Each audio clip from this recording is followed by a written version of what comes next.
Is money the only thing that's holding the Mariners back from signing free agents? And is signing Blake Snell, who apparently wants to be a Mariner, a real possibility this offseason? We'll answer that and more here on Mailbag Monday. Colby, hit it. You are Locked On Mariners, your daily Seattle Mariners podcast. Part of the Locked On Podcast Network, your team every day. Ahoy, sailors. It is Monday, October 30th, 2023. This is Trident Gonzalez and Colby Patnode for the Locked On Mariners podcast, brought to you by FanDuel. Make every moment more. Right now, new customers can get $150 back in bonus bets with any $5 winning money line bet. That's $150 if your team wins. Visit FanDuel.com/locked on. That's LOCKEDON to get yourself started. Thank you so much for making us your first listen. Subscribe, like, and turn on alerts if you're watching on YouTube, or subscribe and leave a 5-star review on your preferred podcast platform if you like what you hear. And if you're part of the crew and rock with us every single day, let us know in the comments below. We'd love to hear from you. And if you want to hear from us even more, please consider signing up for our Patreon.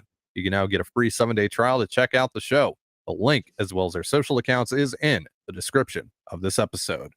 It is Mailbag Monday, the show where we answer your Mariners questions. Let's see what you guys want to know this week. We got a question here from Z-Man, who wants to know, I know there has been a lot of discourse on the Mariners payroll and the idea that they are somewhat cheap, but is that the real issue? Or is it more that free agents, specifically hitters, don't want to come to Seattle for various other reasons like park factors, travel, etc.? Colby, what do you think? Yeah, this is one of those, it's a little bit of everything type of questions. I do think that Mariners ownership has kind of earned the reputation of being cheap over the last few years when you see that payroll hasn't aggressively risen as the team has climbed out of their rebuild, which is what was promised to, was going to be the case, and it hasn't been. Like, you can fudge the numbers any way you want. The simple fact of the matter is that John Stanton's financial commitment has not kept up with what was promised when this team was ready to win. They're ready to win right now. They were ready to win in 2021. And you haven't kept up your end of the bargain. So that is definitely a factor. But yeah, like you mentioned, there are some factors that Seattle really doesn't have any control over. Their ballpark is not the easiest park to hit in. And very little of that has to do with dimensions. It's just that in April and May, it's pretty cold in T-Mobile Park, and the marine layer is a thing, so yeah, it's hard to attract hitters to Seattle, particularly right-handed power hitters, because that's kind of the group that is suppressed the most, at least in the early part of the season. In Seattle, there's also the fact that you travel more as a Mariner than anybody else. You'll spend more time on an airplane than anyone else. In baseball, it's also far away from, pretty much every other team, and it's a community, or it's an area that is not going to be friendly to certain people's viewpoints and stuff like that. Like, there's a lot of things here, whether obviously the ballpark, your history. How about the fact that the Mariners haven't won a division in 22 years? Right. How about the fact that they won one playoff series in 21 years? Like, it's hard to convince teams or to convince players that you're a legitimate World Series contender, where maybe they're willing to overlook some of these aspects because they feel like they have a shot to win the World Series with you. It can be hard to, make that point when you haven't really won anything yet of significance. I mean, significant to us, you broke the drought, you won a playoff series, but in the grand scheme of baseball, you haven't even been to an ALCS since 2001. Like, you haven't even been on the doorstep of a World Series. So you've never even gotten to like a game 7 of ALCS. Like, you've never been close to a World Series title. And that is a hard sell when you factor in everything else, the travel, the weather, sometimes the money. But it's not that, Seattle isn't willing to go out and spend. It's just that, like, there are some factors they're not willing to overspend, I think is what, and more specifically, Jerry's not willing to overspend because he saw what happened to his teams in Anaheim that he had set up very well. Ownership got involved. He forced them to spend more than he wanted to on Pujols and Hamilton. And that collapsed pretty quick on him. So, but based on everything I know is that, like, Seattle has attempted to lure some free agents here, most notably Marcus Semien and Trevor Story. And my understanding is that they made legitimate offers, market value offers to those guys, and they just got told, no, I don't want to come here. So, and that's part of it. So you have to pivot. You have to find different answers. It's on the baseball ops people to find a way to work around that. Sure. But there are legitimate factors here that a lot of people don't take into account. It's not the reason that Aaron Judge isn't a Mariner is not because the Mariners didn't, pay him. Like, it's not because they didn't want to pay him. It's because Aaron Judge didn't want to be here. Like, he was never going to come here. So you do have to be careful. And I know a lot of people like, oh, just throw more money at him and then he'll want to come here. Yeah. Doesn't really work like that. Because like hypothetically, like Trey Turner, right? We knew Turner wanted to be with the Dodgers or he wanted to go back east. He was very clear about that. And he wanted to play with his buddy Bryce Harper, et cetera, et cetera. And so for you to be able to get Trey Turner, to ignore all of that and come to Seattle, $450 million maybe. Like, and look, there's a certain point too where that number just becomes arbitrary and guys don't care, right? Like, I'm going to get broken off and I'm going to go into a situation that I prefer, right? It's kind of like this situation going on with Ohtani right now. We're going to see a lot over the next few weeks, and we're already seeing this from certain team fan bases and media spheres where, like, for example, the Blue Jays recently, there's some insiders saying like the Blue Jays apparently have like money set aside for the possibility of signing Ohtani. But money doesn't really matter in the Ohtani situation, especially because he knows that he's going to get paid. It's just about the right fit for him. So money at the end of the day is kind of a moot point, especially once we get to the high of high ends. Like, and that's not the case for everyone. And really, at the end of the day, there isn't a one size fits all issue here when we're talking about the Mariners and attracting free agents. The thing for me, though, is like the worst thing that we can do as fans is assume that we know the reason that someone didn't sign with the Mariners or just any team for that matter, right? Because there are a lot of things that go into these decisions, into players' decisions to sign with teams that have nothing to do with baseball. I mean, sometimes it is as simple as contract structure or money. I'm not saying that that isn't the case, and I'm not saying that money doesn't talk. Like, money definitely does talk in a lot of cases. But in some situations, especially when we're talking about the high end, again, when we're talking about guys that know that they're going to get paid really no matter what, there's so many other factors that go into it. It's location, and obviously the Mariners can't change where they play baseball, right? Unless they relocate, and that's a whole other discussion here, right? So like they can't control that, right? So they have to work around that. That's just something that they naturally have to work around. And again, there's things that like have nothing to do with baseball that us as average fans could not even fathom, go into the decision making process here. Things like if the player has like a family, right? If they have a spouse, if they have kids, etc. Like, is my wife going to be willing to move to Washington State? Right. Are my kids going to get what I feel is the best education for them, etc. Stuff like that, right? And it's like if my family doesn't want to move here, then how many times am I going to see them over the course of the season? Are they going to be willing to fly out on occasion? Do I want to live alone, or do I want to live with like a teammate or a roommate? Do I really want to do that with my life for, half a year? Like, there are a lot of things here that we don't consider as fans that do have an impact on a lot of guys' decisions to play in a certain spot. And for some guys, it's also like a sentimental thing, like Dansby Swanson. I see a lot of people saying like, well, the Mariners could have signed Dansby Swanson. No, they couldn't have.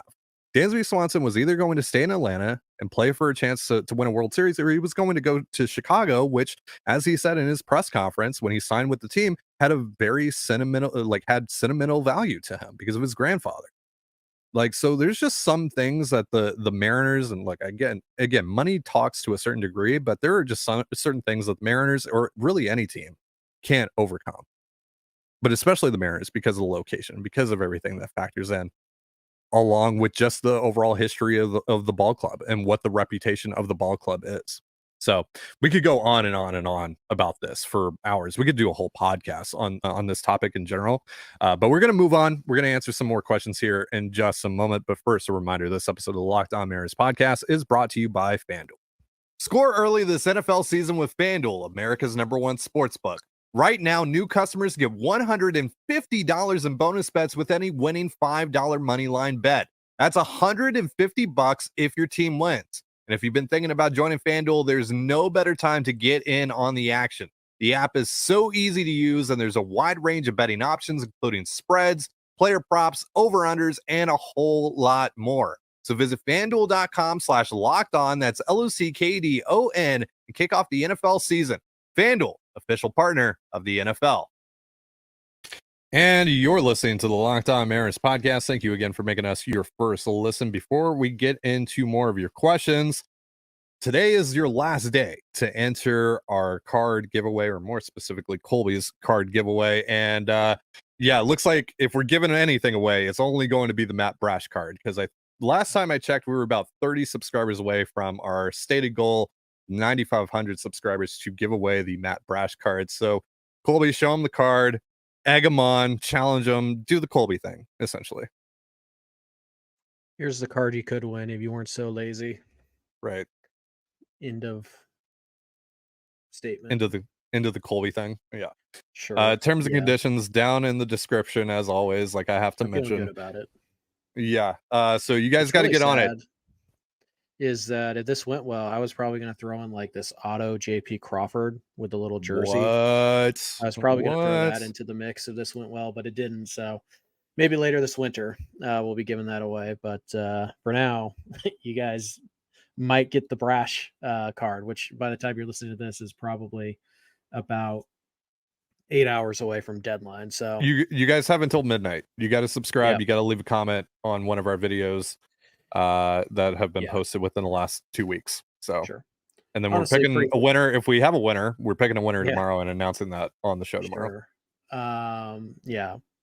Probably poor timing on our part. A lot of people are getting away from the baseball season before the hot stove. Yeah. So, I blame Ty for that a little bit, but whatever. My fault. Yep. As always. But, it is what it is. Hey, when I put up the loot, you have to take the blame. That's how that works. That's fine. That's fair. All right. Let's get back into these questions. William Lofton wants to know, I know he's 39, but Justin Turner was still a productive hitter last year and might be helpful to cover innings at first and third as well as DH. Was wondering if either of you thought about that or completely eliminated him due to age/progression. Colby, what do you think about Justin Turner?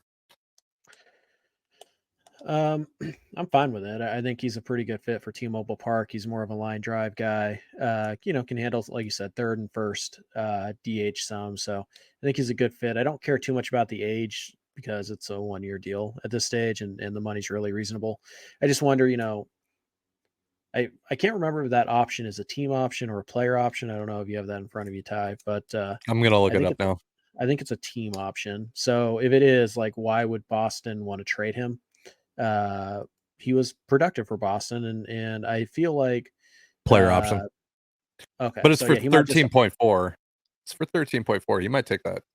He might, but I mean, if he doesn't want to play in Boston, I have a hard time imagining that he's going to pick Seattle. He's at the end of his career. So if he's a free agent, why pick Seattle? This is probably your last year. Maybe you have 1 or 2 more. Why aren't you going to go to a team like the Astros or back to the Dodgers or whatever? Like there are other teams who have needs at third base. Maybe Toronto, where you just feel like you have a better shot to win. So I don't know if you would pick Seattle. I would be in. Like, I like that idea. He's kind of like the only thing is, like, I would prefer that he was left-handed, but what are you going to do?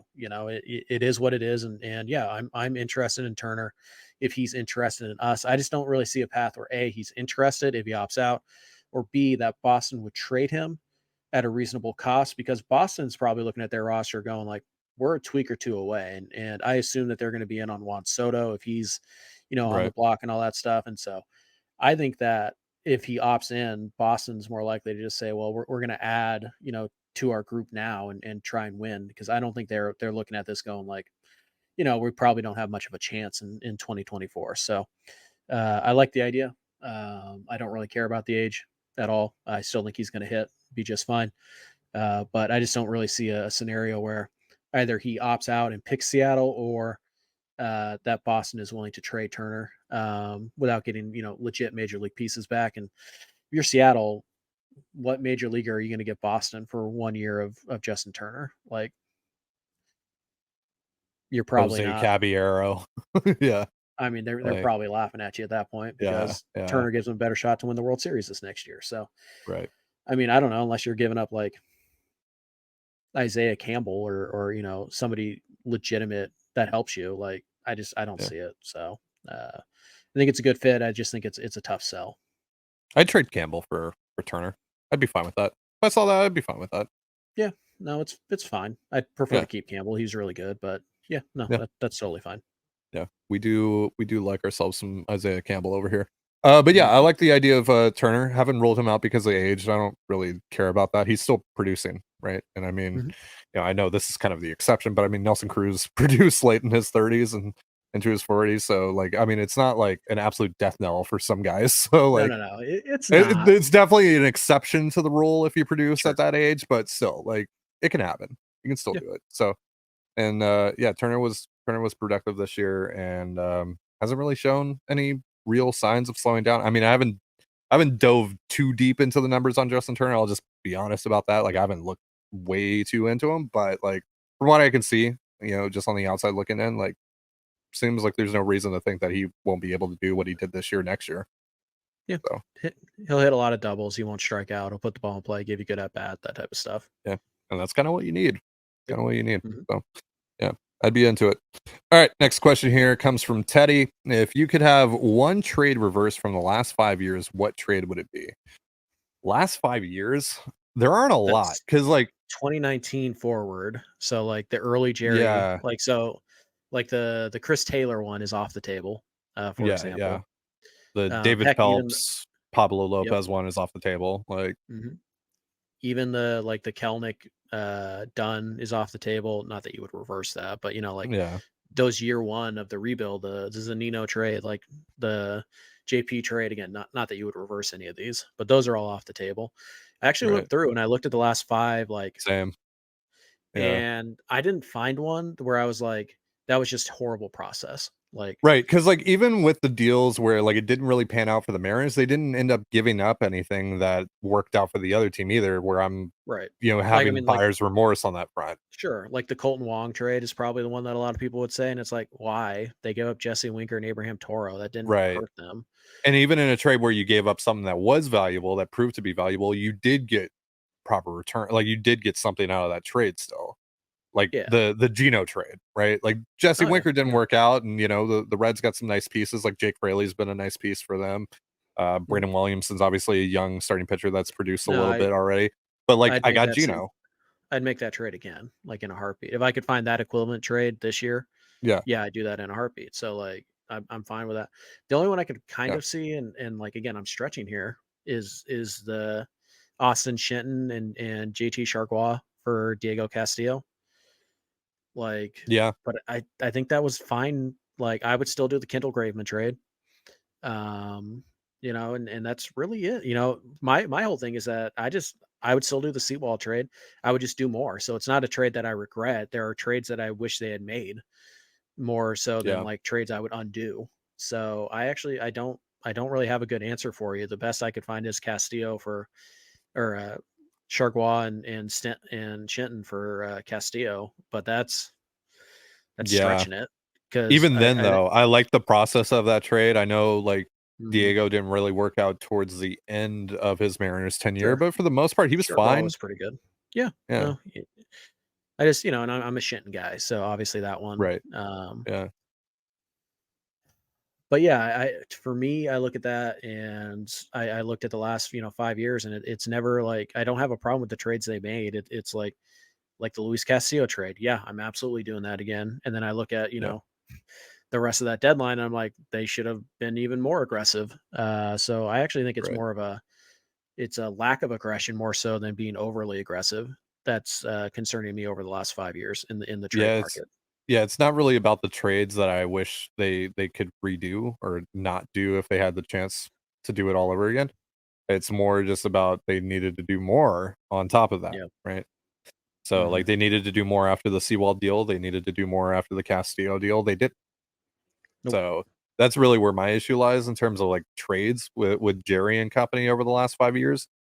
But yeah, like I looked through the trades over that time span, and I didn't really see anything where I was like, man, that was a bad deal. That did not work out for them. Man, I wish Yeah. they could have that one back.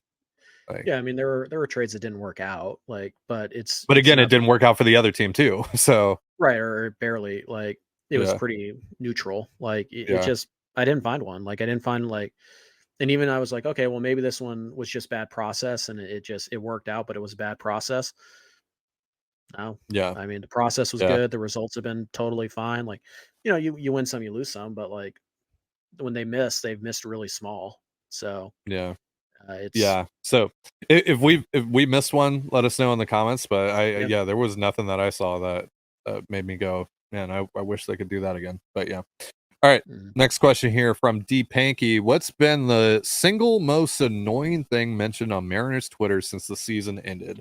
The Mariners would have 100% made the postseason if they didn't make the trade with Arizona. That Dipoto has been rebuilding for 9 years, or something else.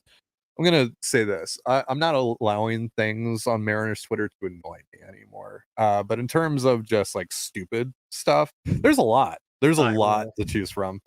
Yeah, there's a lot to choose from. What's your pick here, Coley? Probably the whole like the Rangers have only been rebuilding for 2 years and Jerry's been rebuilding for 9, and it's like Right, both of those statements are wrong. Like they're both right, wrong and they're both incredibly stupid. Like this is the Rangers' first winning season since like 2017, and they've only been rebuilding for 2 years. Like what? I don't get it. yeah, By the way, 2 years into their rebuild, the Mariners also won 90 games. It's just the rest of the American League was a lot better than it was this year. So yeah, it's probably that combination of like the Rangers have only been rebuilding for 2 years and the Mariners have been rebuilding for 9. It's like that's not a factual statement. Like you're lying. right, And what's worse is that when the people are saying it who I know better, but it's all about interaction. It's all about like, you know, bending over backwards to right. the mob of like, fire Jerry people and all that stuff. It's just like, come on, you know better than that, and you're still saying that. Yeah, So yeah, it's that particular comparison that I roll my eyes at, and like you don't know ball, like clearly you have no idea what you're talking about. right. Like I said, I'm not allowing myself to get annoyed by anything that happens on Mariners Twitter anymore. I've done that. I've been there. I've done that. I'm over it. I'm not wasting my energy on that stuff anymore. Because Twitter and Mariners Twitter overall is pretty unserious. Um, I think for me though, like the dumbest thing that I've seen is, and this is something that I've seen in other off season, but this off season more so, is the whole Jerry is cheap thing. Like it's his money. Like he's like, going, you know what, John? I'm gonna do you a solid here, pal. I'm gonna save you a few bucks here. Like, Mm, no. Like the whole Jerry is cheap thing, like that's just it's wrong. Right. you're Like just blaming the wrong person. my main issue with Mariners Twitter is like they're right to criticize Jerry, but they criticize him for the wrong things. They criticize him for things that are like a John Stanton problem or a Scott Service problem. There are a It's lot not of like actually Jerry and Justin issues. no, and as much as I like the guy, I think he's done a pretty good job. There Yeah. there are ways you can criticize Jerry totally justifiably, and yet you Right. still don't do it. You go to the stuff that you can, and it just kind of derails your entire like the Mariners should move on from Jerry nonsense when you don't even properly blame him for the right things. Like it just makes your whole argument pointless. Like it just Right. completely wipes away what you're trying to accomplish here. But yeah, no, there's a lot of dumb. My favorite is if the Mariners don't sign Otani, it's proof that they don't care about winning. And it's like, what? All right. What? Well, I guess the other 28 teams that won't sign Otani this offseason also don't care about winning. Yep, obviously. Because if they Right. cared about winning, they would force Otani to sign that contract. Right. Bag over his head, put him on a plane, pen in his hand, like, and it's like, what are you talking about? You are going to sign this contract right now, Shohei. It's like, what? Just Yeah. step away from the keyboard, guys. It'll be okay. Yeah. Uh The other thing too, all of your 54% puns are terrible. Stop doing them. They suck. Like, to be Also, fair, like today, the Seahawks traded for Leonard Williams, and like I have a bunch of comments in my mentions like, "It's nice to see a Seattle front office actually get aggressive." Like, oh, God, come on, like we stop. Like I see the yeah, Seahawks care more about winning more than 54% than a certain other team in Seattle. Like, oh, God, stop. It's cringe. It's cringe. Even if yeah, you're right, it's cringe. yeah. The 54 like the Seahawks just made a big trade, and your immediate reaction is like the Mariners. And it's like, what? Dude, come on. Like, be Like, just serious. You're listening to the Locked On Mariners podcast. Thank you again for making us your first listen. Let's get back into these final few questions we have from you guys here on Mailbag Monday. Greg wants to know, Mariners fold from the poker table when the stakes get high on quality players. Snell has made it public that he likes Seattle, and the one player that would be an obvious sign for a team that has controllable young starting pitching, he's going to want years. Do you think Jerry will make it happen? No, and I think he's actually justified in not aggressively pursuing Mhm. Snell if that's what he chooses to do so, because look, there are durability concerns. He's only pitched like 150 plus innings like twice in his career. He's been playing for a while now. Walks are a major issue. He's kind of the anti CTZ pitcher, even though that he's probably going to win a Cy Young this year, or is going to be pretty close to that mark. And for that, for those reasons too, I mean, like for the fact that he is probably going to win a Cy Young or get close to that point, he's probably going to command a pretty hefty contract. Like I think there are going to be, there's going to be other teams that drive that down because they're all going to have the same concerns that the Mariners are going to have, right? For all the issues that I just brought up, but that's going to be a 3 to 5 year deal, probably 23 to 27 million dollars a year. Like that's a pretty big investment that you're making on a guy that doesn't necessarily fit your pitching philosophy, and you don't really know if you're going to be able to get the innings out of him. Like he doesn't go, like even when he's been healthy, he doesn't get deep into ball games because he runs long counts, he walks guys, like I mentioned.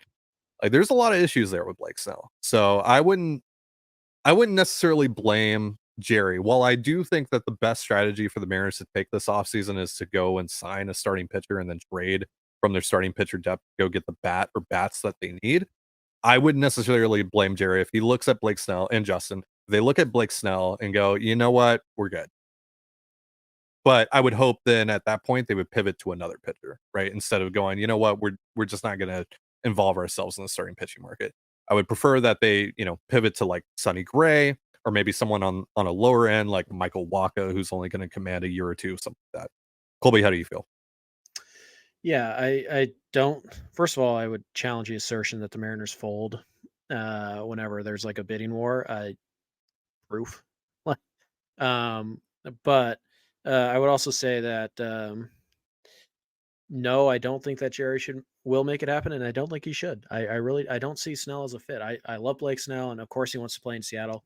It's his favorite team growing up. He was a UW commit before he got drafted in the first round. Like he's a huge Seahawks fan. He's a Husky basketball and football fan. Like he lives in Seattle. Like he wants to be in Seattle. Of course he does. So I can appreciate that, and I like Snell. He seems like a fun dude, and he's a good pitcher. But there are some serious red flags with Blake, and his fit with the Mariners is not anything that is like it's not a slam dunk. It's far from it. Like Ty said, he walks too many guys. He runs a lot of deep counts. He doesn't get deep in games. There are durability concerns. And in this free agent class, he's probably looking for that like Carlos Rodon type of deal, and nobody should give him that. Like I wouldn't. I like the structure that the Mariners gave Robbie Ray, which is a 3-year with a 2 player option. I would probably want that to be more of a team option or a mutual Mhm. option of some kind with Yeah. Snell, because Where the unlike Mariners actually have an out. Yeah. right, because unlike Ray, Snell hasn't posted. Like he has missed time. He doesn't go deep. Yeah. Like there's one thing that Robbie Ray was supposed to bring to the table. It was dependability, and then go figure. Year 2, 20 pitches in, he tears his UCL and he has Tommy John. But Ray at least posted, and Ray had better walk rates than Snell did when he signed and when Ray won the Cy Young. So, and again, not to mention the Mariners have a ton of money invested in that starting rotation already. Right. So is there a way that they could do it? Like if Snell's willing to give the Mariners a heck of a deal, yeah, I'm interested. Of course I am. But I just don't imagine that there's going to be a scenario where Snell's going to leave tens of millions of dollars and multiple years on the table just to sign with Seattle. But if he's willing to do that, I'm in. But I don't think Jerry should get in a bidding war with Snell. To me, this is Blake. If you want to play for your favorite team, like we'll give you 2 with a 2-year option, and we'll give you 25 mil. Each of the first 2 years, and then there's like a 30. Like you can make it work. Like if Snell really wants to pitch for you that badly, but I'm not giving him market value because I'm okay with what I have in the starting pitching. And frankly, I think I can do better for, $150 million or whatever he's going to end up getting. So, Right.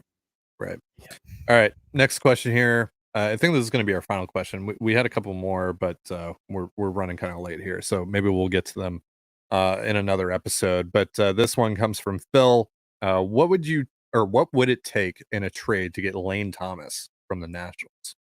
Colby. A lot. Yeah. Well, and also I think the Nationals are probably going to try and contend for a wild card this year, so you're probably going to have to give up major league pieces. And I don't know. Like, would you trade Miller or Wu for Thomas? No. So then at that 2 point, years you're probably of Thomas, then you're probably not getting Lane Thomas because I don't think they're going to take a prospect package. No. I might be misremembering this, but I feel like there was like a rumor out there that like the Mariners did check in on Lane Thomas this summer, and they were told Bryce Miller. And it's just there you go. So yeah, I don't see that as a possibility. We're talking about like Lane Thomas and CJ Abrams. Like, yeah, then we can start talking Miller and Wu and that type of stuff. But 2 years of Lane Thomas, a guy who's really only been an everyday player once in his entire, career. A little too rich for me. If Lane Thomas had like 4 years left and you're giving up Miller or Wu, okay. But I just think the club control just makes it a bad fit. Because if you get him for a prospect package, I would be very interested in Lane Thomas, but I don't think you can. And trading from your major league roster to where it makes sense for the Nationals to trade their best hitter, it's Miller or it's Wu. And at that point, I'm out. All right. That's going to do it for us. Quick question of the day before we get out of here.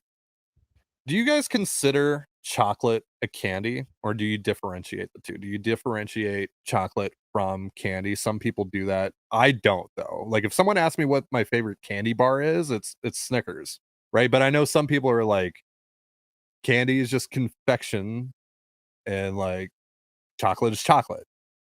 So let us know in the comments below. Thank you so much for joining us here on the Locked On Mariners podcast. For Colby Patnode, I'm Trident Gonzalez. Be sure to give us a follow on Twitter at @LO_Mariners. You can follow me at Dane Gonzalez, that's DANEGNZLZ, and Colby at CPAT11, that's CPAT11. You can also find all that stuff in the description of this episode. And thank you again for making us your first listen. Have yourself a beautiful baseball day, and we'll see you next time. Peace.